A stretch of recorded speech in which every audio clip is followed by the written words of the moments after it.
The Dave Hooker Show. A presentation of Off the Hook Sports. Objective insight, expertise, top guests. Available on YouTube, Apple, Spotify, and the Off the Hook Sports app. Download now for free. Also available on offthehooksports.com. I compute and obey. Now to Dave Hooker. Ready. Well, if you missed it, there was a great opportunity to go to a real get-together in Lexington, Kentucky, at the Kentucky Sports Bar and Grill to watch Will Levis not get drafted. Had an opportunity to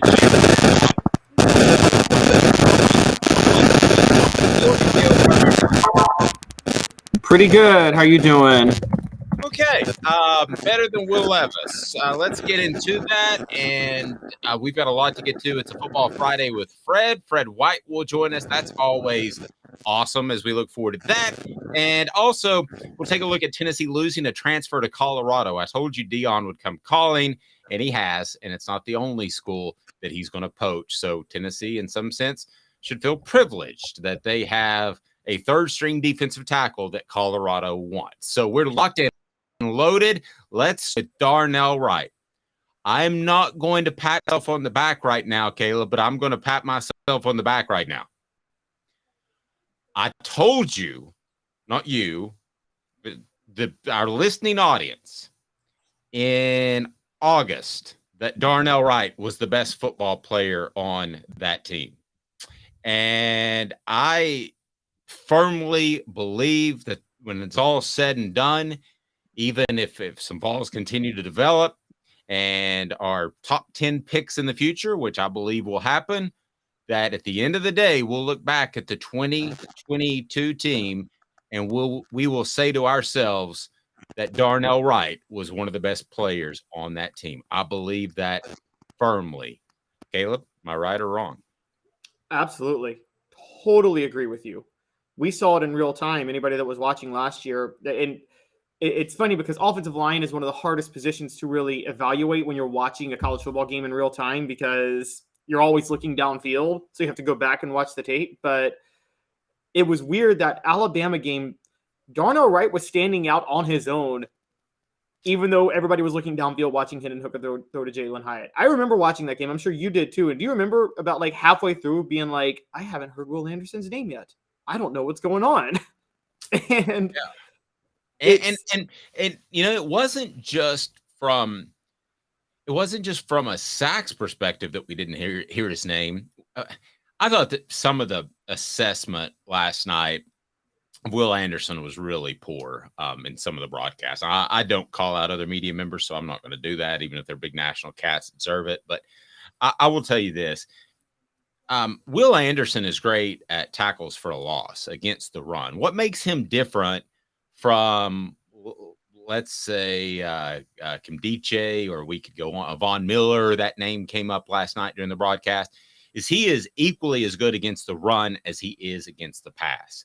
He is a generational type of talent because he's going to be stout against the run, and he's going to get you about 10 or so sacks. Probably not 20 in a year, but he's going to get you about 10 or so sacks a year.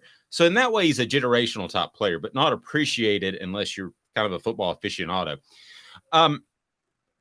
But Darnell Wright, man, against the run, against the pass, Caleb, it didn't matter. Absolutely manhandled him. And I think that helped Darnell Wright go number 10 last night in the draft. I think that game was as big as any single factor in Wright's evaluation. Oh, absolutely. Absolutely. That game was the game that stood out above every other game. Darnell Wright. It's funny. It's the game that made Jalen Hyatt a Biletnikoff Award winner. It's the game that made Darnell Wright a first-round draft pick. You're right. You had said it in August, and we had been talking all year about just how valuable Darnell Wright was on that right side of the line.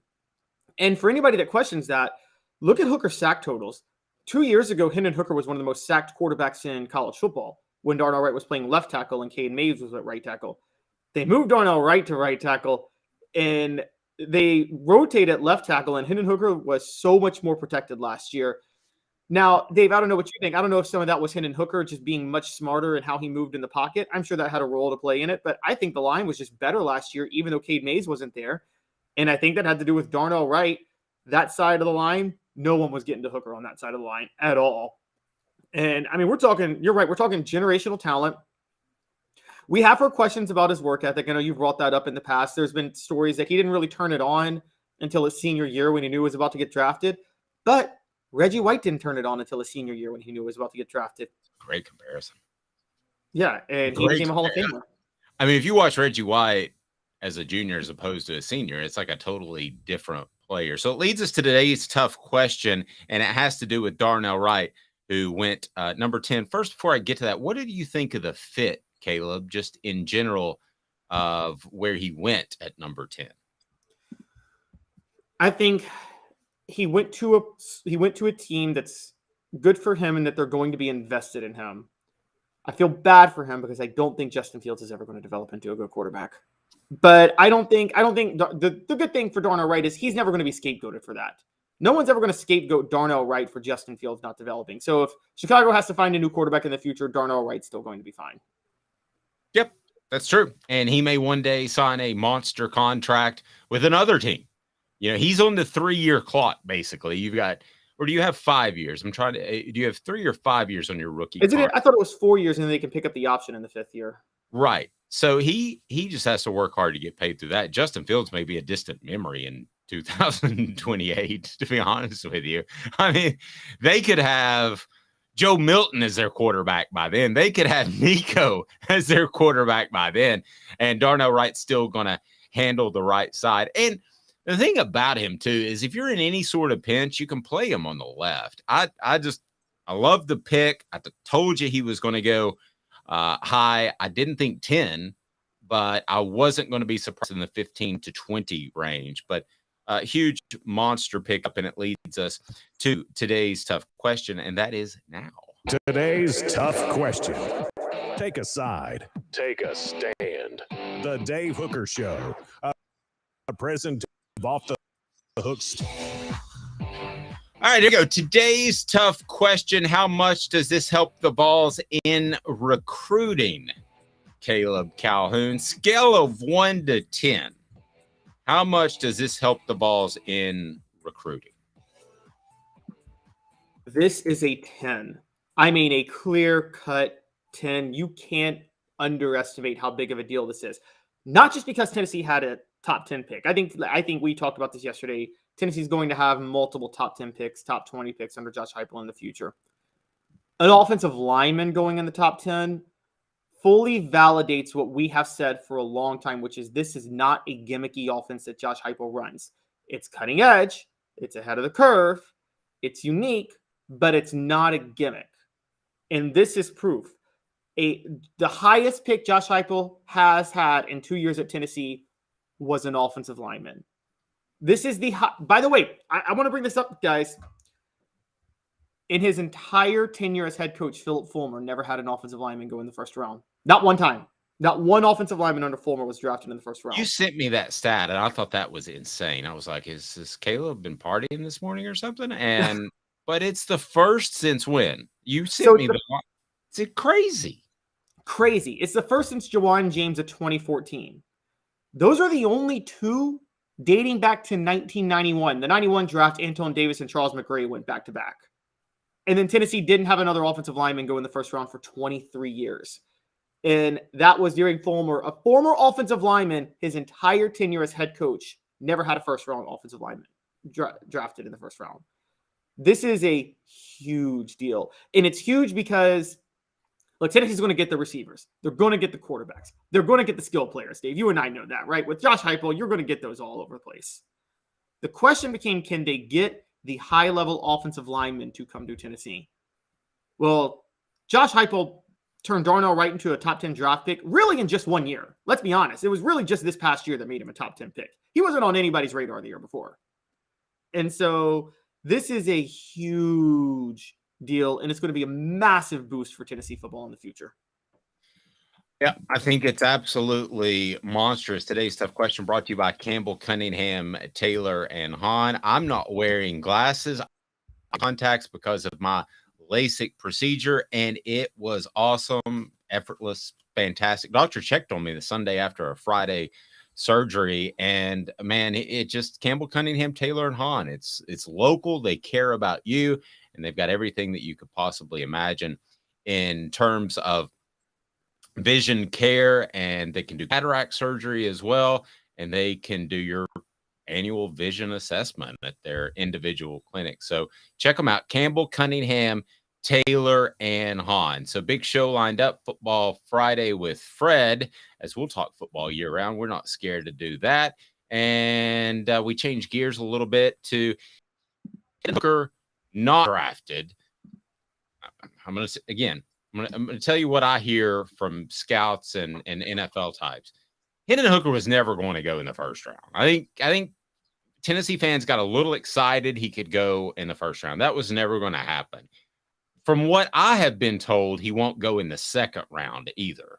And I've thought that all along. I hope for him that he would go higher, but that's fine. Again, Hendon Hooker, there is a lot of good and bad baggage. The bad baggage is coming off an ACL injury, the questions about an offense. You can look at Darnell Wright and say, this isn't a gimmick offense. He's handling Will Anderson. It's a little bit more difficult and a little bit more risky to take a gamble on a quarterback via Hendon Hooker in that position, because what if the offense is gimmicky? You and I don't think so, but he threw to a whole lot of guys that were bare, wide open. So I'm not surprised, and I don't think he should be down that he didn't go in the first round of the draft. I heard that yesterday, some chatter on Twitter. He might go in the first round. Bull. If you want to know the truth, we're here 10 a.m. Eastern, live each and every weekday. He might not go in the second, but that's okay. That's fine, Caleb. I don't think that's a major concern. What he's going to do is he sent out with him throwing, he had a hashtag that I think I'm going to steal. And he's throwing dropbacks yesterday, and it was the hashtag stacking days. That's what he did at Tennessee. That's what he's going to do in the NFL. So Hendon Hooker is going to be judged by what he does in 2025, not 2023, Caleb. He's just fine, and he's going to get it in the NFL. He's going to get better every single day. Yeah, and let's go back through history for a minute, because there's all this love and desire to be a first-round draft pick or be high in the first round. Dave, would you rather be, if you're a quarterback, would you rather be a first-round draft pick, or would you rather be drafted by the right franchise? I don't know, man. It's a lot of cash money. I mean, it drops off significantly. It drops off from like last pick, first round, to first pick, second round. I've looked it up before. It's roughly like $8 million or some crazy amount of money that they could pay you. It's all slotted. So I'm not going to say I wouldn't. I would rather be the first pick and go to the Texans, which we could argue is the worst run franchise, than be Tom Brady pick, go to the Patriots. I don't know. Does that sound stupid now after what Brady did? Okay, but like, let's we all think about Peyton Manning, because Peyton Manning set the standard and just really reset the standard. Like, he's held to the most impossible standard of any quarterback. You guys realize that like the overwhelming majority of number one draft picks don't work out at quarterback. Like it's a massive. The overwhelming majority of picks, to be fair, don't work out at quarterback. But I would say that let's look at some recent great quarterbacks. Patrick Mahomes was drafted by a playoff team that traded up to get him. It was drafted by a playoff team. Yes, first rounder, but they traded up for him. They had already gone to the playoffs. Aaron Rodgers, drafted by a playoff team that already had a Hall of Fame quarterback. Let's think of some. Tom Brady fell to the 6th round. You're right. That's a good one. I mean, a lot of these great quarterbacks were drafted by teams that were good, solid franchises. The number one draft pick is usually a franchise that's desperate to just they're just throwing everything they got at a quarterback, and they have the number one draft pick because they're a poorly run franchise. I think that's probably the only thing that the only explanation you can come up with. And so I think that it's better. What if Russell Wilson fell to the 3rd round, didn't he? Was he a 3rd round draft pick, I think? And then he won the Super Bowl. RG3 and Andrew Luck, the top 2 picks from that draft, they're both out of the league now. And I'm telling you this right now, Andrew Luck was a better quarterback than Russell Wilson. No, I agree. Andrew Luck hung it up because he got beat all the heck. All right, so did you enjoy the Will Levis dropping? I thought it was pretty comical. I thought it was hilarious. This dude created a fake Reddit post to set himself up to go number 1, and he fell out of the 1st round. Dave, I got a question. You covered the NFL draft. You covered this stuff more than I have. Those 2 things have to be connected, right? Yeah, I think here's what I think happened.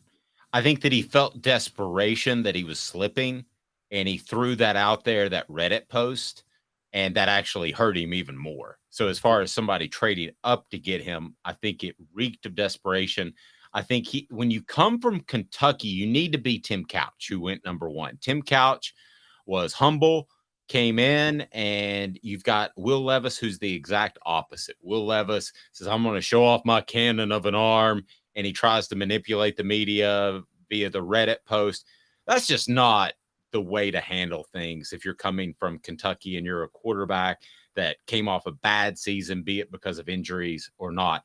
I also found the whole green room thing very interesting in that Will Levis, you're looking at him and he's smiling and laughing and he's with his family because he knows that he doesn't want to have that Brady Quinn look of what the H is going on. I'm dropping like a rock. And it just seemed very coached, orchestrated, the whole thing. The exact opposite of what Hendon Hooker is, which is truly genuine. I believe based off body language, and I thought this beforehand, that Will Levis would be a bust. And now I don't know if you call him a bust because he's going to go in the 2nd round or beyond. But, man, I don't want that to be the quarterback of my NFL team. No, me neither. And should we go? I don't know if you were going to ask this. Should we go here between who's going to get drafted first, Hendon Hooker or Will Levis? Is that a fair question now? I think it's still fair. Yes, I think it's still Levis.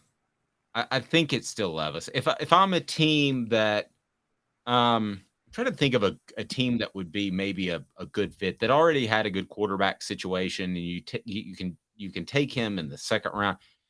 I guess it depends if you're talking about 2nd round or 3rd round, because I don't think it's out of the realm of possibility that he could slip to the bottom half of the 2nd or the 3rd. So if he does that, Hendon Hooker is going to be right there in tow. But we're suddenly talking about Will Levis like he may be some sort of a project. I mean, that aren't we? I mean, here's the thing: Will Levis is somewhat of a project, and Hendon Hooker is a project, and Anthony Richardson is a project. CJ Stroud is a bit of a project. I don't know as much as the other guys, but he is a bit of a project too. Of all of those guys, which one do you trust the least as a project? It's Will Levis, because I don't think he's that hard of a worker. I think he's arrogant. I think we know Hendon Hooker is the most humble of all those and a great leader. You know Hendon Hooker will work to do whatever he's told. I don't believe in Anthony Richardson, but I don't see any character flaws in Anthony Richardson. I think Anthony Richardson will do his best to try to develop into what the coaches want him to be. You agree with me on that, right? That Anthony Richardson seems like he would work at it. Yeah, I like Anthony Richardson. This is going to sound crazy more than CJ Stroud. Wow. Okay? And here's why. I think that score on that test, and then in the interviews after he was picked number 2, he didn't come across as very bright and engaging to me. I'm not trying to take a shot and call a kid not smart, but he just seemed a little taken aback by the moment. And there's going to be big moments in the NFL. I'm not basing it all off one interview, but Caleb, I don't feel really great about CJ Stroud. When I look at this draft and based on, can I say this one thing in defense of CJ Stroud? Sure. So there's a lot of socioeconomic studies on this with players who, or not players, but just kids and people who have very stressful backgrounds, such as his father was incarcerated, things like that, that they, even if they're smarter, they don't test as well in certain instances. And that could be the case with CJ Stroud, where he's just, his development he doesn't test as well. No, I mean, I can see that, but he looked taken aback by the moment last night to me. I'm reading body language, and maybe that's unfair. The other throw into 4 first-round NFL receivers. I mean, you want to talk about, yeah. I mean, you want to talk gimmick offense in Tennessee if people want to knock Hendon Hooker. Good gravy. I mean, imagine if Hendon Hooker's throwing to 4 first-round NFL picks, which Ohio State will have. They had one last night, and they will have out of that group once they're eligible for the draft. So, man, I just I'm not in love with CJ Stroud. And I went back and watched some of his tape as well and just did not fall in love with him ever at this point in the season. Thought he was incredibly overrated. And yeah, I think that anything you say about Hendon Hooker, you got to say the same thing about CJ Stroud, with the exception of the ACL. But is that a gimmick offense? I mean, what has Ryan Day done as far as producing a quarterback to make you say, oh, well, they're going to be great. He's going to be golden. And I mean, dating back to when Urban Meyer started this spread offense at Ohio State, how many quarterbacks have NFL scouts fallen in love with that turned into nothing in the pros? I mean, we're talking Cardell Jones, JT Barrett, what's his name? Dwayne Haskins, rest in peace. And then Justin Fields, and neither you nor I believe in Justin Fields long term. I mean, he missed some. Justin Fields is. I'm sorry. I'm going to say he's awful. He's awful. He misses basic throws, and at the end of the day, yes, in this day and age in the NFL, mobile dual threat quarterbacks can be more of a threat. You can make up for a lack of accuracy with speed. I agree with that, but there's still throws you have to be able to make in the NFL. That I don't care how fast you are. Fields missed on some blatant basic fade patterns last year that there was a 4th down that I'm sorry. There are throws that you can't miss if you're going to be in the NFL. And he's awful. And I don't know. Stroud may be the best of all of them, but I don't have any reason to believe in him yet. No, I think it's an imperfect quarterback class because good gravy. I mean, Bryce Young just looked very, very small to me. Even standing next to some dudes. I mean, I've stood next to Nick Saban. I know how tall he is, but standing next to Saban, I'm looking at that. I mean, he's barely taller than Nick Saban. He's like 5'6". I mean, and it opens up the possibility. Listen, you want Hendon Hooker to drop. Okay. Now, Hendon Hooker's bank account doesn't want him to drop, and his agent doesn't want him to drop. But Mr. Jones pointed out the Titans fan base would love it if they draft Hooker. If he drops, Tennessee has shown in the past that they've reached on guys like Joey Kent because they're in-state guys. This would not be an incredible reach if it happened in the 3rd round. They could use a quarterback. I believe Hendon Hooker in 2 years, counting this season and next, would be an upgrade over what they have in Tannehill now. So if you want him to stay close to home, root for him to drop. Just saying that. Question. Lay it on me, brother. Since you name dropped a little bit. Was Joey Kent, because Joey Kent went in the 1st round, and then Marcus Nash went in the 1st round the next year. Were those reaches, or did we just not know how much Peyton Manning was making those receivers? Both. I think the NFL was so different back then. You had a lot of owners that were just in it for making money, whereas now they want to compete and win championships, and they realize at the end of the day that's the best way to make money. We're going to take a 2-minute break, and we'll ask Fred about the quarterbacks and what he thinks. A Football Friday with Fred, and his appearance brought to you in part by Zool Beer, zoolbeer.com, xulbeer.com. It is fantastic, worldwide award-winning craft beer, unbelievable. Certainly check it out. Stay tuned. Football Friday with Fred White, and I'll remind you that Zool Beer has a great place downtown where you can have parking in downtown Knoxville and have panoramic views. Stay tuned. He's Caleb Calhoun. I'm Dave Hooker. Fred, up next. And Craving Wings South North Shore location, where we've heard people say that you can get the best wings in East Tennessee. Pero ¿quién es este? el número 87, Jacob Warren. I'll just do 6 on my sauce 87, please. Imposible, señorita, dale 6 más. Look at these wings, perfectas, deliciosas, fantásticas. Man, I don't know what you're saying, but it sounds awesome. How do you say fresh, never frozen in Spanish? Frescas, nunca congeladas. Make your way to Craven Wings and get you 6 más. But what was funny about Cadis, we were a full continuum of care at that time. We had detox, we had inpatient, we had outpatient. So we were doing a lot of the things that we do now. But now we just do them so much better. It's really a simple program, but we're complicated people. I am what I am, and now I got to do something about it. You can take your life back. Call Cadis today. Got cataracts? We can fix that. Never miss another moment. With a little help from Doctors Campbell, Cunningham, Taylor, and Hahn at cctis.com. Do you want to own the more that owns every job? Then get to Vassey Lawn and Garden in Cleveland and get you a Toro. I'm David Vassey, here to talk to you about Toro. With a Toro Zero Turn, you'll get more out of every minute and you'll reach the finish line faster. At Vassey's, we like to say, no matter if you're mowing 3 acres a week or 11 lawns a day, homeowners and business owners alike find confidence in equipment they can trust from top to bottom. Vassey Lawn and Garden, Highway 60 North in Cleveland. Man alive, it's worth the drive. Our family has been creating jewelry since 1986, each piece unique with a story all its own. I'm Rick Terry with Rick Terry Jewelry Designs. I'm a jeweler, and I want to be your jeweler. We're grateful that you chose us to be Knoxville's best jeweler. My family and staff look forward to serving you. So please come see us. Kingston Pike and Campbell Station Road in the heart of Farragut and downtown on Gay Street, right next to the Tennessee Theater. Who's this guy? Hello, wizard. The Dave Hooker Show, a presentation of Off the Hook Sports. What? YouTube, Apple, Spotify, and the free Off the Hook Sports app. Back to Dave Hooker.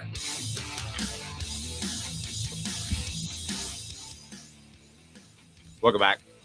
It's a Football Friday with Fred. Fred White joins us now. Look at that guy. Still can play today. 2 plays. One in the first half and one in the second. I'm going to need that much time to recover. In all seriousness, could you I've heard people say that they can play one game, but it would be the after effect that would prevent them from playing 16, 17 games or even in college 12. You think you could play? If I gave you 6 months, how many plays you think you could run out there for? Probably 4. Why do you settle? I love Fred because he's so definitive. It's not maybe 5. It's not maybe 3. It's 4. Why 4? I can play one play per quarter, and I need to be like on a field goal or a field goal block. That's about it. I don't need to be running too far. I'm not trying to pop a hammy. I'm not trying to get... Fred, could you get up and block the field goal? Huh? Could you get up and block the field goal? Oh, no. I'm just going to push somebody. That's all. Well, and you don't want to be like Robert Peace in the VFL spring game that you put together, and he popped his Achilles during the flag game. That was – you notice I didn't play the next year, did you? The very next season, I did not play. Nope, I'm not playing. I'm good. Yeah. Okay, so quick story, as I've told before, but it's pertinent now. My dog, for some reason, tried to attack Fred White one time. Well, what my dog needed was craft treats. He needed the chill pills. Pills have the CBD in them where they will help with your dog's anxiety, like new visitors that they don't know, like Fred, so that your German Shepherd doesn't attack Fred. And that's what they needed is the chill pill. So go to crafttreats.com, use the promo code off the hook, crafttreats.com, promo code off the hook, and you get 20% off for those chill pills, anxiety, digestive issues, arthritis. They'll help with all those. You have a dog, you need to make sure you go get some of that, especially before I come to your house, please. Fred's coming over. He needs to know that chill pills are there. Use the promo code Off the Hook for 20% off. Hey, Caleb, do me a favor. Throw some of those stats about Tennessee and offensive linemen that are drafted in the first round or not to Fred. And these are unbelievable, Fred. And the amount of time that Tennessee's had since an offensive lineman went as high as Darnell Wright went 10, and then offensive lineman under Philip Fulmer. Caleb, throw those at me because you blew me away this morning. So, Fred, this shocked me because I found this out last night when Darnell Wright went 10th, which is he's the first rounder taken in the NFL draft at offensive line from Tennessee since Jawan James of 2014. Those are the only two since 1991 when Antoine Davis and Charles McRae went 7 and 8. It shocked me that during your era, during the Philip Fulmer era, the era of like offensive line you at Tennessee, not one lineman went in the first round of the NFL draft. Now, y'all had some great linemen in the NFL during that time. Don't get me wrong. But does that stat shock even you? It does, because people like Cozy Coleman, Chad Clifton, Trey Teague, I think they could have had opportunities to be first-round draft picks. You look at Trey Smith, who dropped in the draft because of the situation with his health. He was a first-round draft pick, and he was the best lineman in the draft, if you ask me. But he didn't go first round. But I think the first-round thing is overhyped. You go back and you look at all the first-round picks and see how many of them last longer than 4 or 5 years. Then you go back and you look at guys who got drafted in 3rd, 4th, and 5th round and see how many of those guys lasted forever. It's just Tom Brady just retired. That's when he got drafted. It wasn't in the first round. So I look at those things and I say that first-round draft pick thing, yeah, you get the money initially up front, but everybody's playing for the second contract in the first place.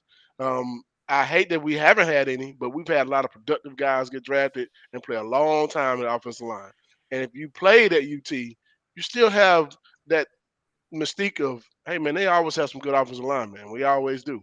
We put guys in the NFL, may not be first-round picks, but they get a chance to play and get a chance to have a long career. Fred, how much does it help in recruiting to have a guy go number 10, to have a first rounder? I was talking to Jacob Warren about this yesterday, and I went back to his class when he signed with Tennessee. And Tennessee that year had a pick in the 3rd round and 2 picks in the 6th. Now they've got a first rounder. They're going to have a second rounder. They're going to have a 3rd rounder. In recruiting, how much does that help? It helps that you're putting guys in the NFL. It shows it's a testament to what kind of talent you have on your program, in your program, also your coaching staff. And those are the things that make a difference. When you're going to a college, man, you want to make sure that they're getting guys developed and ready for the next level. You can come out of high school with all the talent in the world. You go to the wrong program, and they don't have a good program as far as getting guys ready to be developed, and you can get overlooked. That's why some guys get a chance to go 3rd, 4th, 5th, 6th round and last forever, that type of stuff.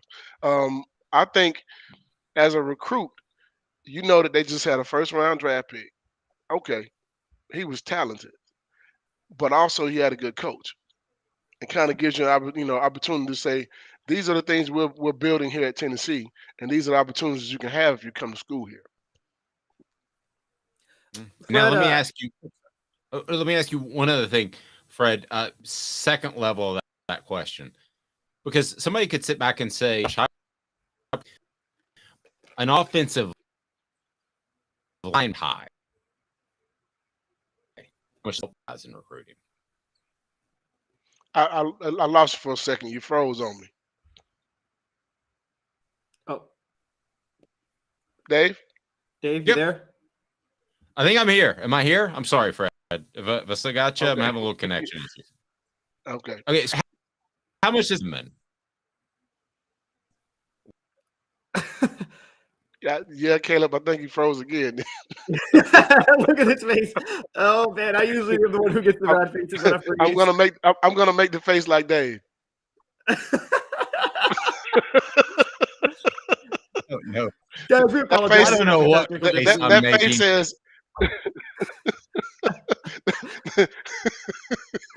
Dave, your face is still frozen. Okay, I'm frozen on my end. I look fantastic. You know what your face was saying? You know what your face was saying, Dave? Don't lay a finger on my butterfinger. I have to go back and watch it. I think I'm good now. My apologies. Man, Travis says screen says don't do that. All right, so how much does it help that an offensive lineman goes that high? And Josh Heupel's offense, which some have called gimmicky, but you've got an offensive lineman, a big guy. It helps with the big guys for sure, offensive lineman, because that's what you're looking for. You're looking to get guys that come in that can protect your quarterback and move the needle when it comes to the running game.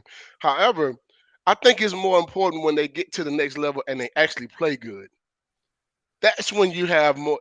That's more of a value to you than it is for him just getting drafted first round.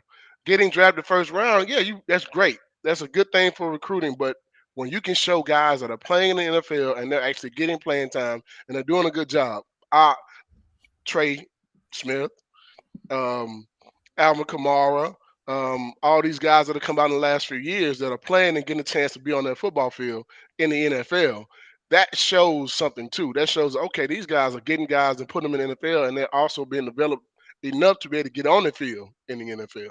That makes a difference. The guys you have in the NFL mean more than just getting a guy drafted. Fred, it's funny. I'm glad you said what you said a little while ago, because you sided with me inadvertently on a debate we had with Dave in the first round, which is, I think, and I want to know what your thoughts on this are.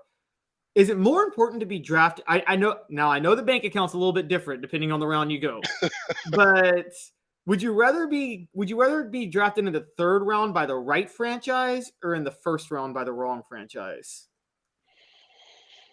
That's a tough question to ask because that I don't know any guy who wouldn't want to be a first round pick. I wouldn't care who picked me. It could be the Grasshoppers. It wouldn't even matter. It could be the Tennessee Grasshoppers or the Chattanooga Roundabouts. I wouldn't even care who drafted me in the first round. If I'm a first round draft pick, I want that first round draft pick money. Period.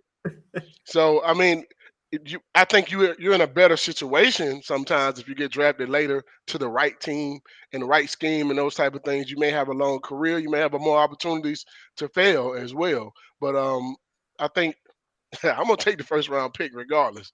Anytime. I don't care if it's 1 or 32. I want the first round pick. Absolutely. Fred, do you take any enjoyment in watching Will Levis drop like a rock like he did last night? I don't like to see anyone get exploited like that, but I feel like that kid got exploited. I don't know who told him he was going to be a first top 5 pick. I don't know what they were watching. I don't know what film they saw.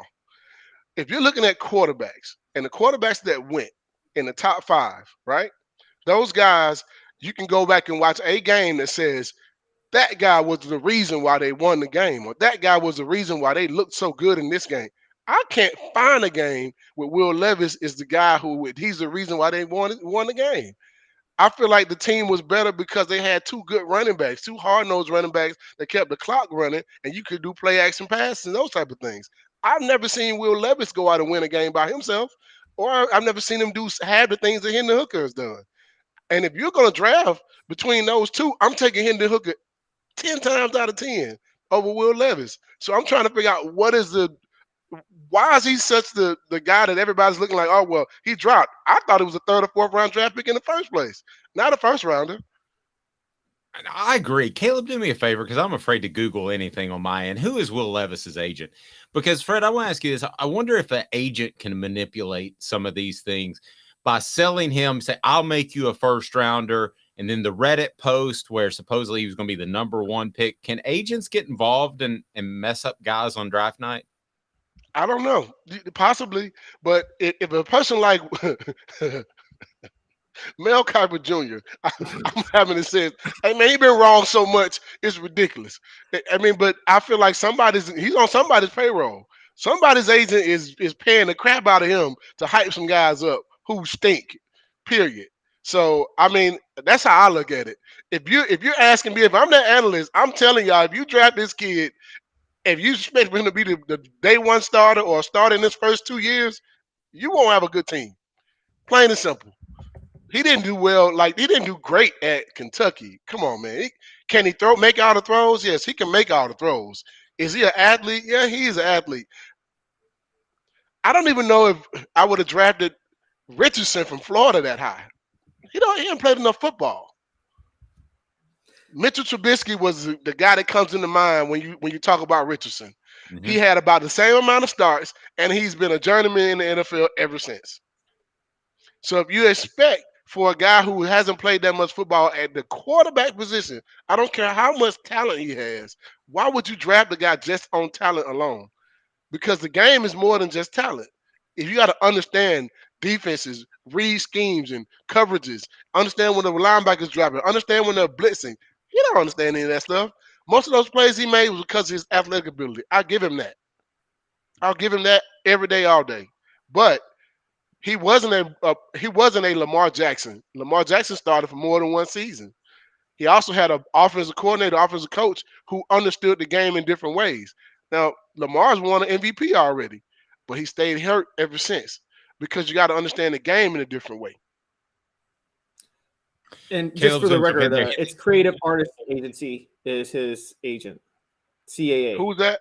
Will Levis's agent is a Creative Artist Agency. It's a group, I guess. It's a company, not one person. CAA is Will Levis's agent. I know CAA. Okay. I'm pretty sure they put the word out there. Interesting. I'm pretty sure that happens. CAA and Tom McShay and Mel Kiper have a really good relationship. Oh, Fred dropping some juicy details. If you go back and look at some of CAA clients, and you go back and you say how many of these guys that they talk great about when the draft was coming up, you know they had a good relationship. Interesting. I am loving this. Interesting. Click that like button if you haven't subscribed already, and Caleb, jump in there. But hit that like button. We appreciate it. It brings more people in a Football Friday with Fred. Also want to remind you that City Heating and Air Conditioning, go to cityheatandair.com. Over 50 years of experience in Knoxville. Your HVAC unit may not need to be replaced. Save some money. May just need a new part or some coolant. That's City Heating and Air Conditioning right there in Knoxville. Cityheatandair.com. Integrity matters. Caleb? Fred, you got a little firsthand experience of this, so I want to ask you, because Dave and I talked about something yesterday that kind of bothered both of us, which was the whole Arch Manning publicly announcing that he's not getting any NIL money, or Sarkisian announcing it on behalf of Arch until he starts. And to me, that was just another instance of, look, Peyton Manning is great, but it seems like the Manning family goes above and beyond to control the narrative a lot of times. How common was that with Peyton at Tennessee, where the Manning family went out of their way to control the narrative?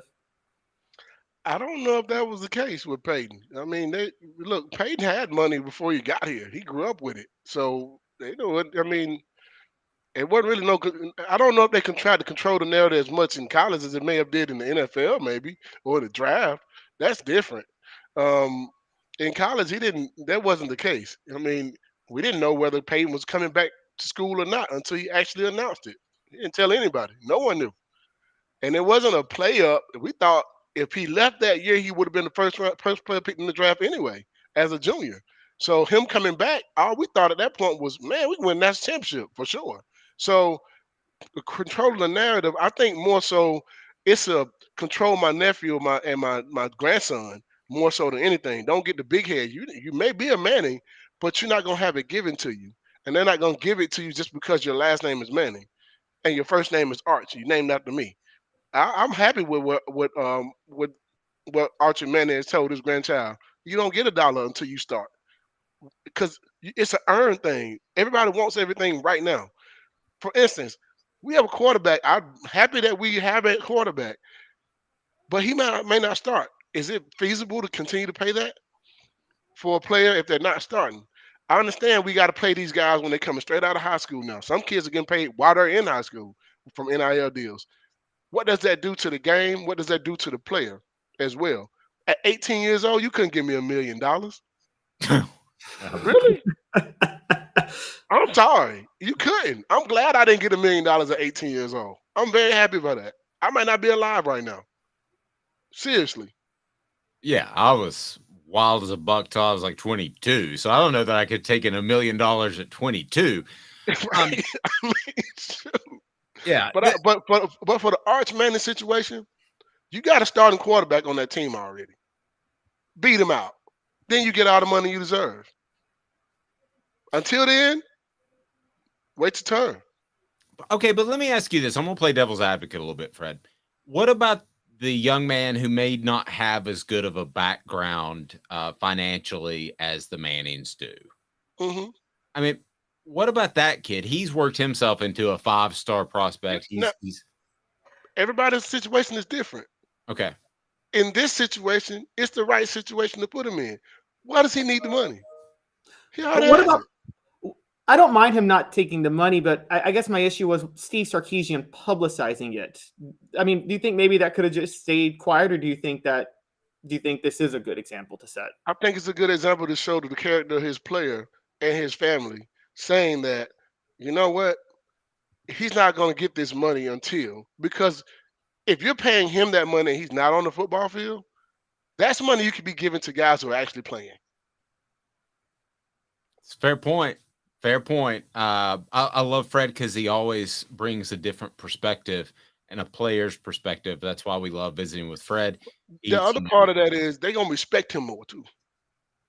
When he becomes a starter, because he didn't take that money right away, because he didn't necessarily need it, all those guys are going to be able to have opportunity to get some of that money that he was earmarked for. So when he becomes a guy, they already know what type of guy he is, what type of character he is. They already know, hey, look, this guy could have all of that. The cars that these guys are driving now, his family can buy it for him right now. He don't necessarily need it. He can have opportunities for you guys as well. That's a respect factor for when he comes to because if he takes the money now and somebody else is on that team that's playing and not getting a dime, it's gonna make a difference. That guy didn't even take the money. He doesn't even need it. That guy has more character than what I think. Well, interesting. So do you think any players might resent that Nico's already got $8 million supposedly could that be you? I think it's a different situation. Nico is not a Manning. His family ain't all Hall of Famers with a whole lot of money in the bank. That's a different story. So, question, because we talked about Peyton coming back. I always wondered. I want to know what your thoughts are. I do believe Peyton genuinely wanted to come back for his senior year. Do you think part of it though was he didn't want to get drafted by the Jets because he knew they were a pathetic franchise? I don't know. I think Peyton had already graduated college. He graduated as a junior. So you get to kind of have a year of just perfecting your game. You already have a really good football team. You have a great chance to win a national championship. You're going to start the season off in the top 5, if not the top 2. I mean, everybody's situation is different. If I'm Peyton Manning coming from my background and I have an opportunity to be the first player picked in the draft, I'm sorry, I'm out. But I can't speak for what Peyton would do. If my parents were rich or well off, that might be a different story. But everybody can't have that opportunity. Everybody doesn't have that opportunity because they don't have. I'm not a Manning. I'm not a. You know what I mean? Like those are things that are a little bit different. If you came from, if you're Bill Gates' child, do you actually have to? I mean, would you have to actually leave college and go play football then? You don't necessarily have to. You see what I'm saying? So like, there's a difference. Some guys play this game because it may be their only means of being able to become a millionaire, plain and simple. But then if they've already had that lifestyle, they may not have to do it right away. And I think it was better for Peyton to be able to stay in college because if you look at his rookie year in the NFL, it went great. You knew he had flashes of being one of the greatest ever. You know, he had all the flashes, but then that next year, you're like, okay, that's the Peyton Manning we know. But see, had he come out as a junior, he may not have been able to recover like that. Fair. I have been asking you this, which sounds crazy. I know you've been to a lot of practices. What do you think of what you've seen out of Nico? I think he. I That's love his easier for last me, name. Fred. That's easier for me than pronouncing his name. He said it. I can't be wrong, Fred, if he says it. So the more you play it, the funnier it gets. well, I think that he is a great athlete. I think he has great arm talent. He can make every throw from any side of the football field. You remember, there was a guy by the name of Jacob Eason. You remember him? He played at Georgia. Yeah, the guy who the same year we threw the Hail Mary to beat Georgia. A few plays before that, he threw a pass from the right hash all the way to the corner of the left end zone, and it was on a dime. That's the type of arm talent he has. You don't find, that's a talent. That's a strong talent. I can't wait to be able to see him utilize that talent. But I do also think he needs to get stronger. He's a freshman. Name a freshman quarterback you ever seen that just came out and lit it up. Outside of maybe Bryce Young or, Was Jameis a freshman in 2013? Was he? He was a can't redshirt remember. freshman, I think. He was Not a redshirt freshman, not a true freshman. Right, not a true freshman. Johnny Manziel, but that's a whole different beast right there. That was a different type of football player. That's once in a generation type of player that he was. But I don't see many freshman quarterbacks coming in and just lighting it up their freshman year. I mean, I played with Peyton Manning, who didn't light it up his freshman year. No. And he's considered one of the top 5 quarterbacks of all time, if not top 3. So what are fair expectations of Nico? I just want to see him get better every year, plain and simple. I think with the coaching staff we have and the offense that we run, it fits his style of play and fits what he does best. I don't put a lot of stock in freshmen. I don't. I don't put a lot of stock in freshmen at all. I love for you to come out there and be able to contribute to the football team, but if I'm asking for that guy to lead my team, not right off. There's another quarterback. You look at the guys at Clemson. Trevor Lawrence. He didn't start right away. He did earn his position, and they were winning. They had a quarterback that had won and was still winning. They played against Georgia Tech, and that starting quarterback threw 4 interceptions in the first half. You insert Trevor Lawrence, and he throws 4 touchdown passes in the second half to win the game. Interesting. I want to go back to the arm talent comment you made. Who had the best arm talent of any quarterback you faced? Just pure arm talent. Donovan McNabb. Oh, wow. Yeah, that's a good one. Hands down the best quarterback I played against in college. Now, you played against Jared Lorenzen too, right? Okay, well, he's not with us any longer, so let's be careful here. But just pure arm talent. Did he have arm talent? He had arm talent. He did. I mean, so did Tim Couch. Tim Couch had arm talent. They didn't have McNabb arm talent, though. Who was second?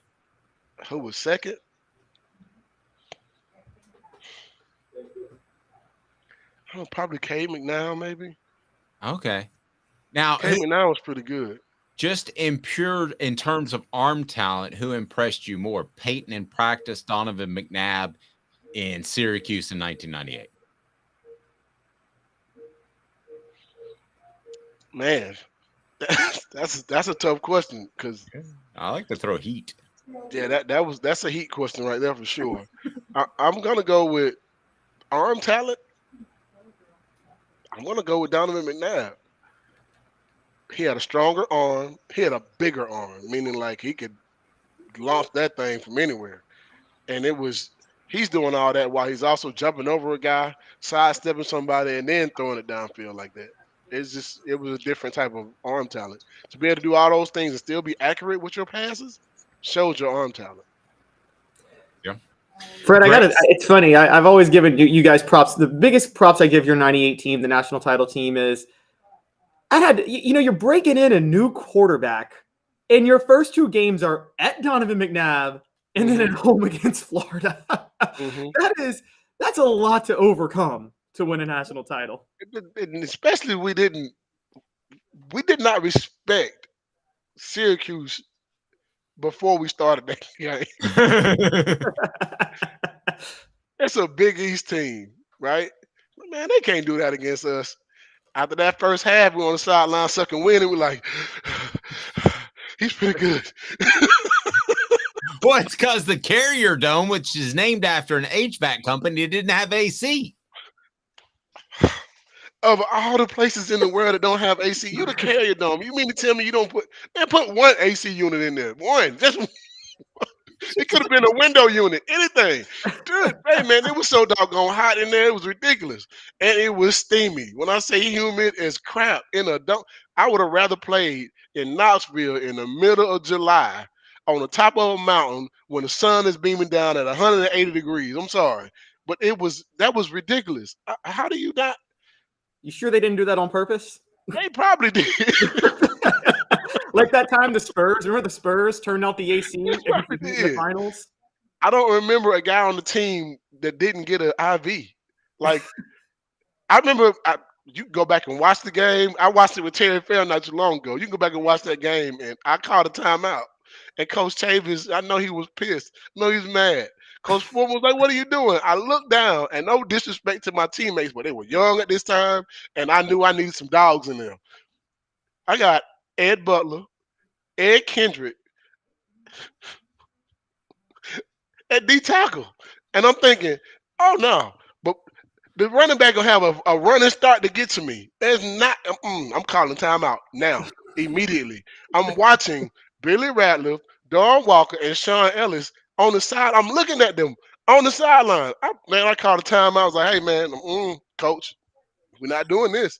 No, sir. If y'all, hey man, I look at them boys. If y'all don't get your ass in this game, y'all lost it. Y'all better get your ass in this game. It's a 3rd and 7. Y'all better get your ass in this game. When did you call that timeout? At what point was it? Was probably 3rd quarter, maybe. I'm like, hey man, y'all not gonna leave me out here by myself. Just cause y'all dropping like flies don't mean y'all gonna leave me out here by myself. You better get that IV and get back on this damn field. Gold. Fred, we love it. Football Friday with Fred. How do people get fantastic insurance if they're in Georgia? You know what? They can give me a call at 770-381-0367, or you can actually look us up online. Just Google us. Google Fred White Allstate. You can actually start a quote right online. You don't even have to talk to me if you don't want to. I think I'm a great guy to talk to, but even if you don't want to talk to me, you can start your quote online by yourself, and we can also have someone else in our office give you a call and kind of help you through the process. Our team is ready and happy to help anyone. You're in good hands. Just give us a try. Love it.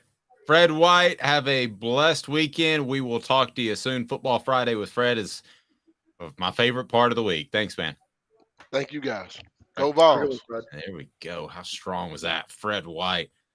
They needed city heating and air conditioning is what they needed, but that's an American standard, so they'd have to drop Carrier. I wonder.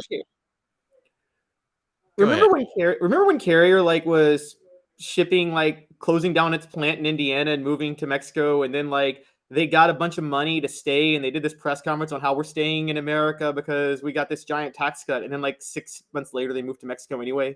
So basically they took a tax cut and then shipped their jobs overseas anyway. And I do think though that it was hot in general in the Carrier Dome because they didn't have AC. I do think you brought up an interesting point. Did they close the doors earlier in the week to make it hotter against a more athletic team? I don't think that's outside the realm of possibility. I'll go back to high school, and my high school team, when they play more athletic teams, wouldn't have the AC on. So Alabama gets a quarterback, sign of desperation, yay or nay. Stay tuned. He's Caleb Calhoun. I'm Dave Hooker, Off the Hook Sports. Family has been creating jewelry since 1986. Each piece unique with a story all its own. I'm Rick Terry with Rick Terry Jewelry Designs. I'm a jeweler, and I want to be your jeweler. We're grateful that you chose us to be Knoxville's best jeweler. My family and staff look forward to serving you. So please come see us. Kingston Pike and Campbell Station Road in the heart of Farragut and downtown on Gay Street, right next to the Tennessee Theater.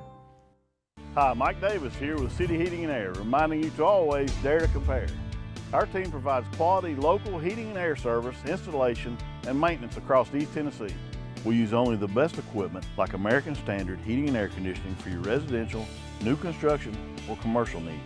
Honesty, dependability, and customer satisfaction have been the cornerstones of our business since 1961. City Heat and Air. Dare to compare.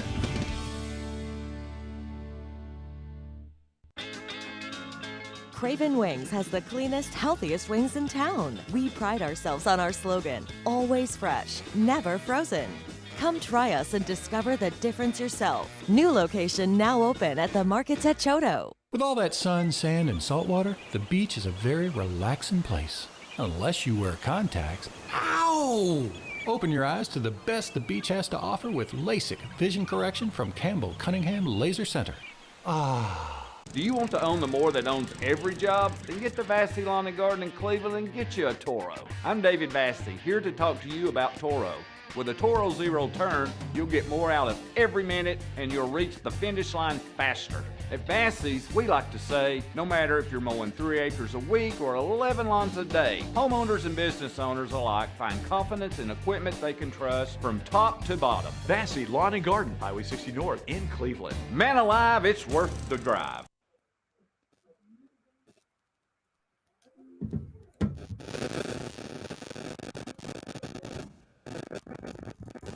Off the Hook Guys, I apologize for having pictures of each and every one of you. Available on YouTube, Apple, Spotify, and the Off the Hook Sports app. Download now for free. Is there nothing you people can't do? Also available on offthehooksports.com. Apologize for some technical difficulties as we'll work through that. Welcome back to the program. He's Caleb Calhoun. I'm Dave Hooker, and Alabama picks up a quarterback. Is it a sign of desperation for the Crimson Tide? Caleb Calhoun, let's get to that now. It's brought to you by Andy Mason of AndyMasonRealEstate.com. You can absolutely save thousands or tens of thousands of dollars because he's got the best service and the best prices when it comes to real estate in the Knoxville market. He's got over 40 years of experience. He's awesome. AndyMasonRealEstate.com. Caleb, Alabama picks up a Notre Dame quarterback. Is this a sign of desperation? Your thoughts? Absolutely.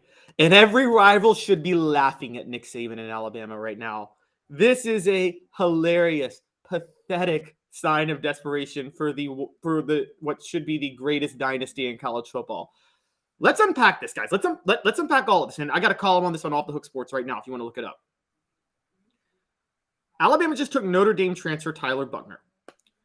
Now, to the untrained eye, you might say, well, Tommy Rees was Notre Dame's offensive coordinator, and he's now Alabama's offensive coordinator, and Tyler Buckner was just waiting for the transfer portal window to reopen before he could transfer, since Tommy Rees went to Alabama after the last transfer portal window closed. Wrong. If that were the case, Tyler Buckner would have transferred the minute the portal window opened on April the 15th. But all the way until last Saturday, he was competing with Sam Hartman, the Wake Forest transfer, for the starting job at Notre Dame. He lost the starting job to Drew Pine when Tommy Rees was there. Drew Pine transfers, and now he can't beat out Sam Hartman for the job. Then he transfers to Alabama to go play for Tommy Rees. He's lost the starting job twice at Notre Dame. Now he's going to Alabama. This is hilarious because this is all due to the fact that one, Jalen Milroe was awful. We saw that last year. They clearly don't believe in Ty Simpson anymore. Ty Simpson was awful in the spring game. Tennessee fans should be thanking their lucky stars that they didn't get Ty Simpson because they really wanted him a couple of years ago. And now they're getting Tyler Buckner out of desperation. This is nothing but a desperate move for a desperate program. I've been saying it for a while that this will be Alabama's worst team since 2010. I'm revising that. It's going to be Alabama's worst team since Nick Saban's first year at Alabama. You know I love you. But I actually think it's the exact opposite. What? Yeah. What? I think Nick Saban's willingness to pull the trigger on something like this when he's not a transfer portal guy, he's old school, man. He wants to bring people up. I think it's a sign that he wants to continue to make runs at championships. I think bringing in a quality quarterback, which I think Buckner is. Now, remember, he missed most of the year last year because he was injured. He was going to be the starter for Notre Dame. I think this is a pickup that is a sign that Nick Saban's in it to win it again.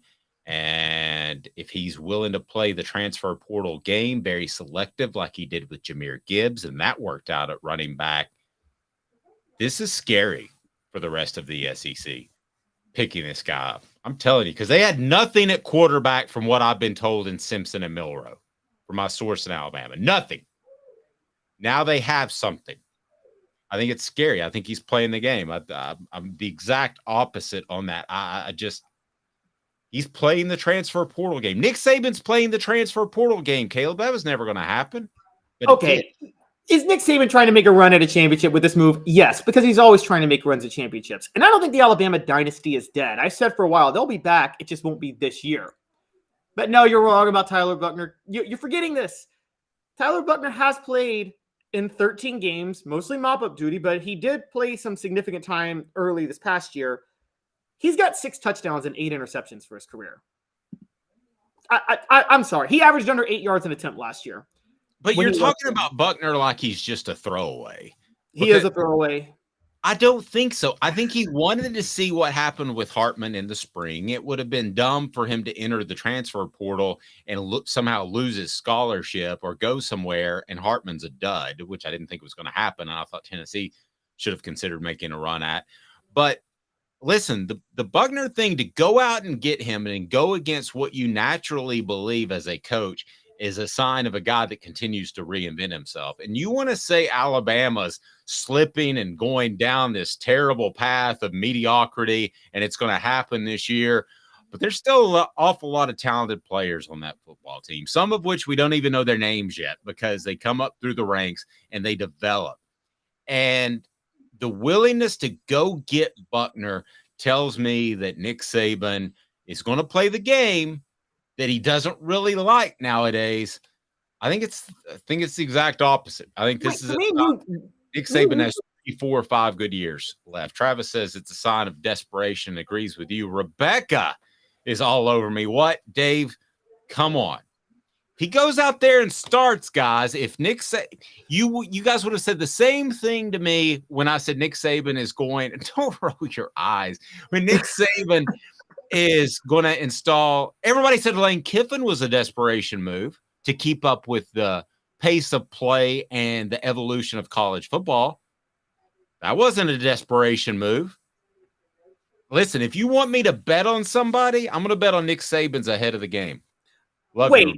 There's a way. First of all, I thought desperation moves always is when someone blatantly violates what they stand for. I don't think Nick Saban.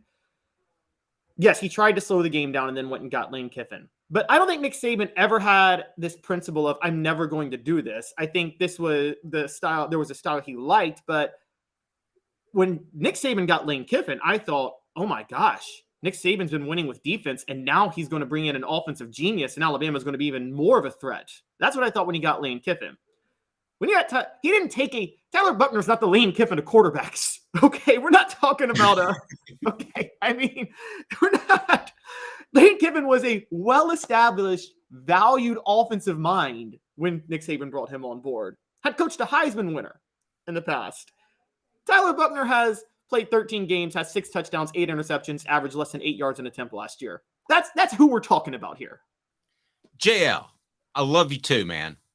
And give Rebecca's write it down, Caleb. Right. You're awful. JL, I love you. But we're talking Alabama in decline. This just in, Alabama probably wins the national title last year if a guy named Kirby Smart goes to South Carolina instead of Georgia. If a guy named Kirby Smart is still an assistant coach at Alabama. If not for Georgia, Alabama definitely has another title, maybe 2. But this is decline. This is bad. No, this is just Kirby Smart staking a claim to some titles. It doesn't mean that Alabama's in decline. It just doesn't. Look, I'm not saying Alabama. For the record, I'm very clear. They're not in decline. I think Nick Saban's got another run in him, another pretty solid run. This year, though, just this specific year will be a down year for them. This year is going to be like that period in the late 60s before Bear Bryant unveiled the wishbone, but after Joe Namath had gone to the NFL when Alabama was down and everybody thought Bear Bryant was over. And then he comes up with the wishbone in 1970. 69 and 68, Alabama was very mediocre. This is going to be one of those years. They're going to be down. Everybody's going to think Nick Saban. Put it this way. How long is this run you're talking about? He's older than Methuselah, Caleb. I think Nick Saban has another 10 years. I think he can coach until he's no. I think he can coach into his 80s. Look, first of all, Bobby Bowden coached into his 80s. Joe Paterno coached into his 80s. Joe Paterno obviously was not really coaching in the end. Joe Paterno proved that you can sit in the press box with your foot up and get credit for a win and not even call anything. Literally. Yes. I mean, sorry. I had no respect for him when he coached, and then I was right. And I'm still not going to have respect for him 12 years later. But anyways, Nick Saban's not Joe Paterno. Nick Saban is very involved with the program. I see a lot. I see Coach K and Nick Saban in the sense of Coach K could have coached 10 more years if he wanted to. He chose to retire. I don't think Nick Saban I don't think he has any desire to retire. I don't know what he would do if he wasn't coaching. I don't think anything else makes him happy but coaching. So there's another run. This 1 year, though, is a down year. Book it. At the end of this year, you will see a groundswell of conversations that Alabama and Nick Saban is in decline. He'll prove everybody wrong in 2 years. But after this year, people are going to question a lot about Alabama. Well, the one thing that strengthens your side of the argument is LSU, once again, somehow is a sleeping giant. It's like LSU goes from national championship team to sleeping giant over the past 40 years. That's basically what they do. They go from national champion to suddenly they can't win a game unless they get the right coach. They've got the right coach. Okay, so LSU could beat Alabama in the West 50-50. I mean, that they could split over the next 4 or 5 years. So I'll give you that. But we're still talking about a program that would have won another national championship in the past 2 years. If that's on decline, put me on the decline train. They've got the incline railway in Chattanooga. I'll be on the decline train. Gonna take a couple of stops, pick up a championship, and you guys can go have fun doing what you're doing, ripping me. Don't count Nick Saban out. This is a smart move, Caleb. It's not desperate. It's desperation. I'm not counting Nick Saban out, but this is desperation. You know who Alabama is? They're Bill Gates. And this is what I mean by that. Bill Gates was the wealthiest man in America for a long time. But then Elon Musk came up. Then Jeff Bezos came up. Now Bill Gates is still uber wealthy. He ain't the wealthiest dude in America anymore. And I'm just saying Alabama is Bill Gates, which is that they have competition. You're right, LSU. Again, I've told you, Brian Kelly's the first smart coach they've had since Nick Saban himself. I think that they're the most poorly run program and all because it's just if LSU had any brain cells down there, they'd have 10 national championships the last 20 years. Travis says, much like a prominent political figure in America, Saban is 2 years away from being in a nursing home. Ouch. I think you're referring to one Joe Biden. So if I go up to Nick Saban at SEC Media Days and I say, hey, what do you think about the season this year? And he said, hey, man, come on. We're going to be good. Let me sniff your hair. And then we know that there may be issues there. That's my best Joe Biden impression. And I've been working on that, Caleb. Thoughts? That's not a good Joe Biden impression. Sorry. Sorry. Hey, come on, man. Come on, man. I mean, I go both sides. I mean, both front runners on both parties are super old. Like, shouldn't you shouldn't be allowed to be older than 65 and run for president. And you could. Okay. Well, I don't know how old you can be. Travis said it's good. Yeah. Come on, man. Look at the hair on my arms. Joe Biden doesn't have a Southern accent. But I've got to come on, man. Come on, man. Folks. Come on, folks. Come on. Yeah, he said, all right. Not a joke. Yeah. I'll never know where I stand politically, but I do like to make fun of both sides. So I'll do that. All right. Have a fantastic day, everyone. Oh, Deion. Oh, I completely forgot about it, Caleb. My fault. Deion Sanders is taking one from Tennessee's roster. Here's what I was told last night, and that was that Deion got a good player. And I think that with Amari McNeil, he was going to play this year. He was going to play a significant role. This was a surprise to Tennessee that he entered the transfer portal. But if you look at the other, and I wrote about this on offthehooksports.com, if you look at the other teams that Deion has gone after, it's been Alabama, Florida State, Kentucky. I think that it's almost complimentary that Colorado would come after one of Tennessee's players, and they're going to battle them on the recruiting trail. Deion Sanders is smart enough to know, Caleb, that the best football is played in the South. So he's going to continue to come after players in the South. That the Deion Sanders thing is not going away. It might go away eventually if he can't coach, if his staff can't coach. But, that's going to be a thorn in Tennessee's side and Alabama's side and Kentucky's side and everybody's side, especially in the SEC, for quite some time. So I think to just dismiss it and say McNeil was a fourth-round defensive tackle is completely unfair, Caleb. I think he would have played. He would have been a factor. My source told me that they thought of it as a loss, and it was a surprise. I'm not going to ask you to reveal your source or anything like that, but are you sure your source, the coaches, whoever leaked it to that source, there wasn't some gamesmanship going on? Because I didn't see it with Amari McNeil. God, if he was that much of a factor, he played 6 games last year, had a total of 3 tackles. This guy was, when he committed to Tennessee, they didn't even know if he was going to play offensive line or defensive line. Are we sure that this wasn't a little bit of gamesmanship by Tennessee? Because I did not see where he was going to be in the rotation this year. Well, let me clearly state where I am on this. I think he was going to be in the rotation. Do I think he was going to be the 5th defensive tackle? Probably. The 4th defensive tackle with an injury? Maybe. As you rotate guys in. And that they were surprised by the move. I'm not telling you that they suddenly lost Joe Milton, okay? But I do think at the end of the day, is it going to affect wins or losses this season? No. But was it a significant loss? Is he going to be a little thorn in your side, Deion Sanders? Yeah, with the transfer portal. That's my only stance. I'm not saying that he was the next John Henderson. Okay, where would we say Tennessee's interior defensive line unit ranks in the SEC right now? Like in terms of like where they stay. I mean, are they even in the top half? Yeah, I think they are. I'm actually really high on, from what I've been told, Tennessee's defensive tackles. Okay, so the reason I'm just Deion Sanders pushed out 40-something transfers, however many transfers to the portal, and he's like, we're bringing in these superstars, and there's no room for any of these guys, and just be prepared. The splash he makes is a guy who would be 5th in the defensive line rotation at another school. Yeah, but in the SEC, 5th something because you can have injuries. On a scale of 1 to 10, it's a 4 loss. I think some people have it as a 1 loss. Travis said he might have had 20 snaps all season. Now he's saying 50. Sorry, corrected himself there.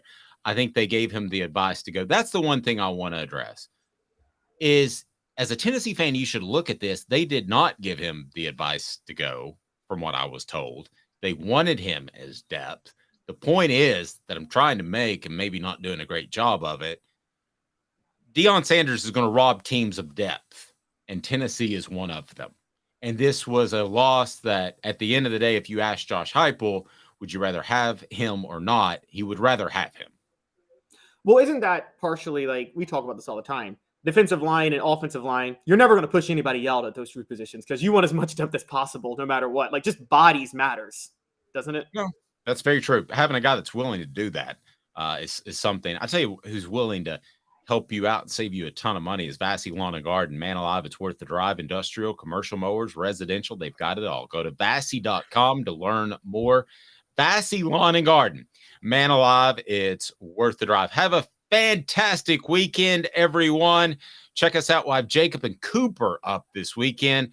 We always love to bring you their interesting perspective as current players, and some great stuff from Jacob as well. We'll visit with Cooper about Darnell Wright going number 10. Hit the like button, subscribe if you haven't to this point. We greatly appreciate it. He's Caleb Calhoun. I'm Dave Hooker. The app's there and all the good stuff. This has been a presentation of Off the Hook.